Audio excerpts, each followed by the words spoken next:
Bienvenue, chers téléspectateurs, à votre émission Alimentation et Vie. L'eau, c'est la vie, a-t-on coutume de dire, et elle est vitale pour l'homme. Mais une question reste toujours posée, toute eau est-elle potable? Pour en parler, nous recevons le professeur Soudi Imar Djibril, directeur général du Centre de contrôle de qualité des denrées alimentaires. Bienvenue, professeur. Merci. Alors, tout de suite, présentez-vous d'abord à nos téléspectateurs.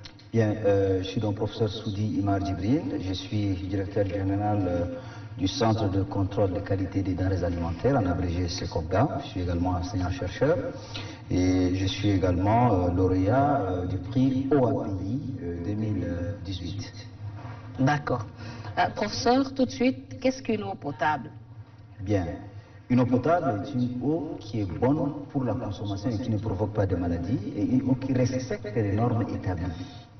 Et donc, une eau potable doit respecter, si vous voulez, les paramètres physico-chimiques. Donc, il y a des normes qui sont établies pour tout ce qui est paramètres indésirables, par exemple, les nitrates, les nitrates, le taux de métaux lourds.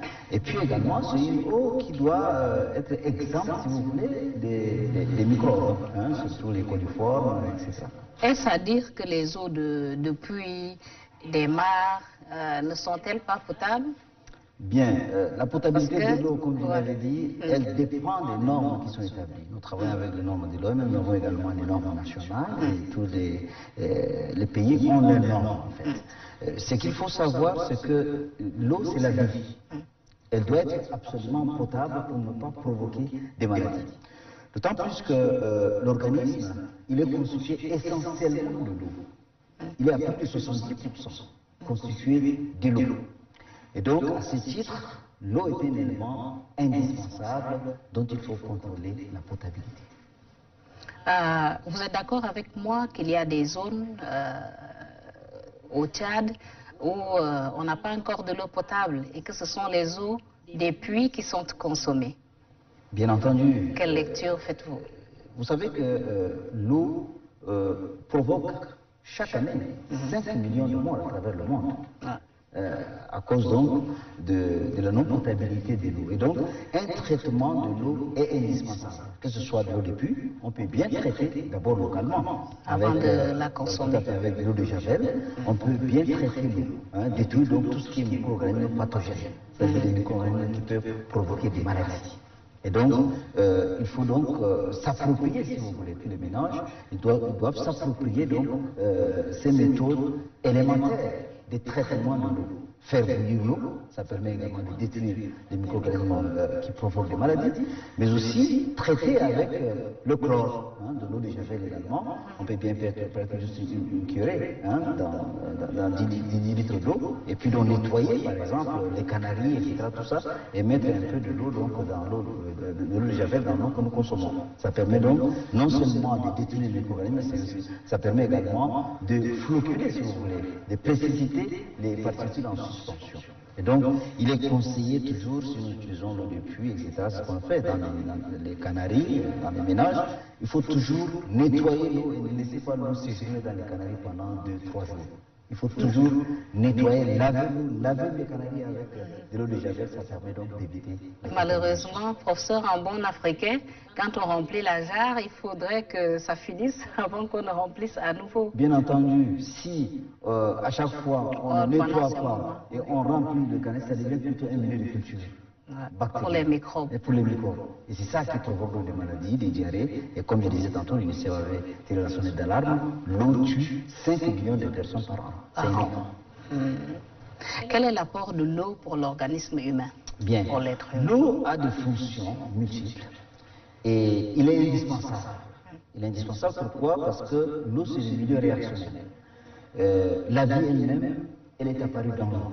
Puisque tout être humain ou tout être vivant est constitué des cellules, des milliards de cellules.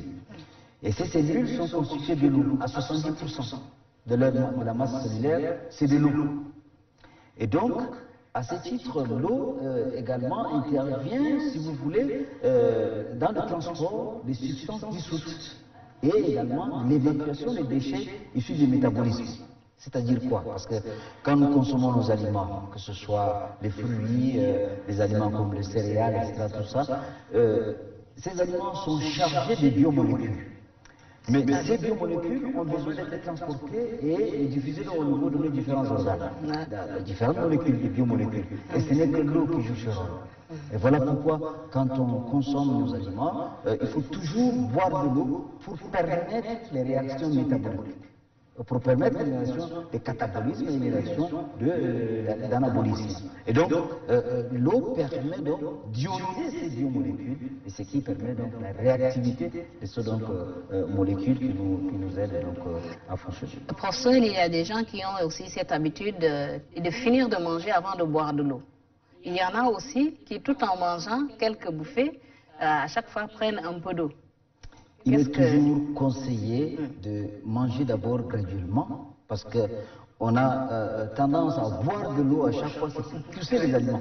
Ouais. Et donc ça, c'est déjà une mauvaise habitude, parce qu'il faut toujours prendre le temps de bien, disons, mâcher les aliments pour les rendre en bol alimentaire. Ça permet également aux enzymes de dégrader les aliments de façon adéquate. Et donc, en consommant, en mangeant de façon, comment dirais-je, lentement, si vous voulez, ça permet donc de ne pas provoquer ce problème d'obstruction qui nécessite de l'eau. L'idéal, c'est de boire de l'eau à la fin, après avoir mangé, pour permettre donc aux enzymes même de dégrader ces aliments et produire donc de l'énergie et réduire également en métabolisme. Parce que les aliments que nous consommons sont chargés, comme je le disais, en biomolécules. Vous avez les glucides, les lipides, les protéines, etc., qui ne peuvent pas être assimilés par l'organisme immédiatement au niveau de l'épithèle intestinal. Il faut l'action des enzymes pour réduire ces macromolécules en métabolites. C'est-à-dire, vous avez les lipides, ils doivent être dégradés en acides jusqu'aux acides gras. Vous avez les protéines, il faut les dégrader en acides aminés. Il faut les glucides, par exemple, jusqu'à la production, par exemple, de glucose, etc. Et donc, ça, c'est le travail des enzymes qui interviennent. D'abord, on a une digestion mécanique au niveau de la bouche, mais au niveau de la bouche, déjà, il y a une intervention, si vous voulez, des amylases, de ces enzymes, et au niveau de l'estomac également, il y a un complexe. Chacun joue son rôle. Le pancréas, etc. Donc, chaque biomolécule a ces enzymes spécifiques. Mais ces enzymes ne peuvent fonctionner qu'en présence de l'eau.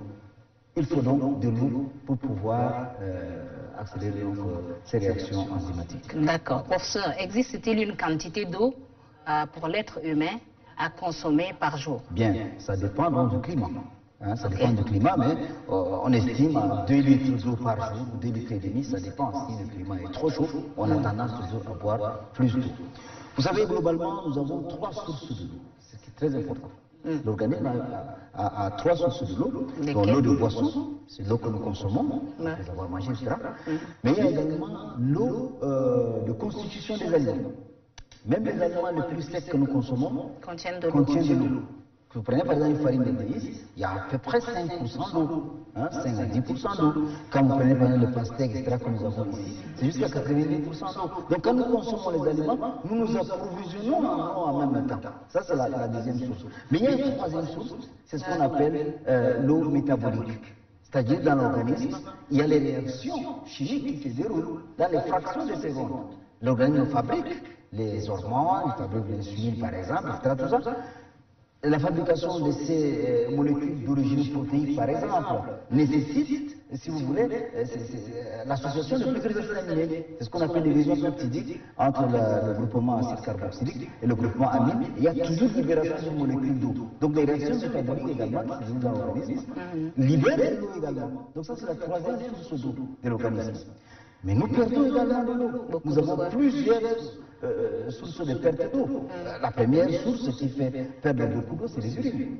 Nous urinons pratiquement tous les 2-3 heures, 4 heures, etc. Et donc, nous perdons de l'eau régulièrement. Et voilà la transpiration également. Nous transpirons par la peau, mais également par, comment dirais-je, la voie pulmonaire, puisque nous expirons. En expirant, on perd également de l'eau. Ça, c'est le deuxième point de l'eau. Mais également les pertes fécales. Ouais. Dans les excréments également, on perd de l'eau parce que ces excréments ne sont pas si secs que ça. Donc, également, il y a une perte d'eau. Et il y a la perte également par pollution, par les femmes, par exemple, lors de l'allaitement, etc. Tout ça, c'est également une perte d'eau. Et donc, il faut s'approvisionner régulièrement pour garder, si vous voulez, ce taux d'environ 70 à 73% d'eau de l'organisme. Et donc, tous les êtres vivants sont constitués que de l'eau, principalement, si vous voulez. Donc, plus de 70% d'eau. Voilà. Professeur, aujourd'hui, nous avons les différentes sortes de bouteilles d'eau minérale, comme on l'appelle. Pour ceux qui ont les moyens, d'accord, mais pour ceux qui n'ont pas les moyens. Et puis, est-ce que vraiment ces eaux ont été testées pour leur donner, je vais le dire, une accréditation? Oui, naturellement, il y en a beaucoup qui sont... Parce qu'il y a aussi des gens qui disent que c'est pas trop ça. Malheureusement, le Segoda a un plateau technique qui permet donc d'analyser l'eau microbiologiquement et également physico-chimiquement. Donc nous avons tous les dispositifs pour pouvoir analyser l'eau. Mais malheureusement, ces producteurs d'eau, si vous voulez, le commerce, ne viennent pas régulièrement.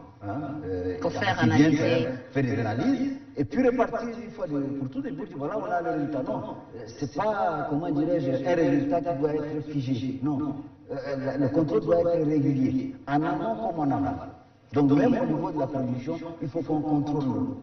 D'accord? Microbiologiquement et comme physico-chimiquement également, voir des substances indésirables, le taux de fluor, le taux de liquide, le taux de nitrate. Vous savez que les nitrates, quand on les consomme en quantité élevée dans l'organisme, ça se transforme en nitrite et les nitrites forment des complexes avec les acides aminés, ils forment ce qu'on appelle les nitrosamines qui sont cancérigènes. Donc, il est indispensable de contrôler l'eau de façon efficace. Et surtout, mettre dans un dispositif de filtration s'il y a des substances indésirables.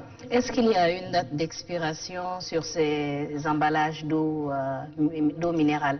Je ne peux pas vous rassurer tout de suite qu'il y a une date d'expiration, mais vous l'avez si bien dit, ce n'est pas à la portée de tout le monde d'avoir de l'eau minérale. Mais ce qu'il faut promouvoir pour notre population, c'est beaucoup plus de traitement in situ, c'est-à-dire sur place, dans nos canaliers, etc., avec de l'eau de javel qui est moins chère dans le commerce. Nous avons une bouteille, par exemple, à 1000 francs. Ça permet de faire le travail pendant au moins 6 mois ou 5 mois. Donc, mais le traitement doit être régulier. Et l'avantage de l'eau de javel, c'est de détruire en même temps les microbes pathogènes, mais également de floquer, de précipiter les particules en suspension. Et donc ça permet quand même de consommer de l'eau de façon saine. Et il faut également bouillir l'eau, c'est l'idéal. Il faut aussi peut-être une large éducation également de la population, pour ceux qui sont, pour les lettrés, on va le dire comme ça. Peut-être une cuillerée d'eau dans le canari, dans une jarre, je ne sais pas, mais pour les parents qui sont aux confins de nos villages, ça c'est une autre paire encore de manches pour ça. Bien entendu, moi je ne parlerai pas d'éducation, moi je parlerai plutôt de sensibilisation. Il faut mettre donc un bon paquet, si vous voulez, de sensibilisation, que ce soit par les médias, ou également au niveau des hôpitaux, au niveau des services déconcentrés de l'État. Il faut mettre en place donc ce dispositif pour pouvoir sensibiliser la population à mieux traiter l'eau.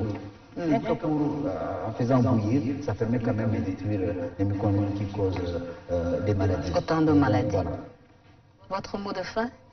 Bien, si j'ai un mot de fin, justement, c'est de vous encourager d'abord à faire ce genre d'émission. Ça permet quand même à la population de connaître un peu et de faire également comment dire, le minimum pour pouvoir avoir une union saine. Mais il faut vraiment multiplier toutes les sensibilisations auprès de la population la plus reculée. Voilà. Merci, professeur. Chers téléspectateurs, c'est fini pour la tranche du jour. Merci de nous avoir suivis. Nous avons reçu sur ce plateau le professeur Soudi Imar Dibrine, le directeur général du Centre de contrôle de qualité des denrées alimentaires. Au revoir et à la semaine